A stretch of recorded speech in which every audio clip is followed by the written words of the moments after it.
আজ সকালে চুল কাটার পরে বাসায় ফিরতেছি, হঠাৎ কোন হারামি যেন একটা ধাক্কা মারলো। সোজা গিয়ে একটা মেয়ের উপর পড়লাম। মেয়েটা বলল, এই যে চোখে দেখতে পারেন না? আমি বললাম, আপাতত আপনাকে ছাড়া কিছুই দেখতে পাচ্ছি না। মেয়েটা বলল, ফাজলামি করেন? আমি বললাম, আপনি আমার বউ না বেআইন লাগেন যে আপনার সাথে ফাজলামি করব? মেয়েটা বলল, স্টুপিড একটা। আমি বললাম, আমার মাও তাই বলে। মেয়েটা বলল, অমন হাঁ করে কি দেখছেন? আমি বললাম, দেখছি না, ভাবছি। মেয়েটা বলল, মানে? আমি বললাম, ভাবছি যে আপনি যখন ছোট ছিলেন নিশ্চয়ই হাফ প্যান্ট পরতেন, তখন দেখতে অনেক সুন্দর লাগতো মনে হয়।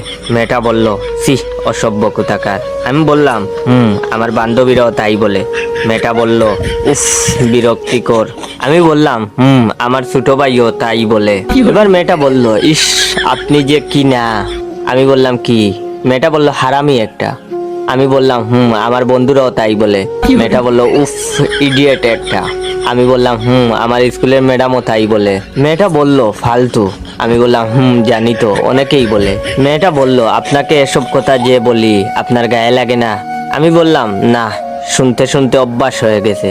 মেয়েটা বলল, ইস, আচ্ছা, আপনাকে মানুষ বলেনি এমন কোনো কথা আছে? আমি বললাম, হ্যাঁ, আছে তো। মেয়েটা বলল, কি সেটা?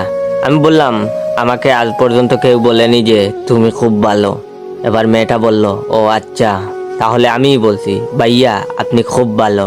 কথাটা বলার সাথে সাথে মেয়েটার গালে তাস কইরা একটা থাপ্পড় মারলাম আর বললাম, হারামজাদি, আমি যদি ভালো ছেলেই হয়ে থাকি তাহলে হুদাই এতক্ষণ বকা দিলি কেন?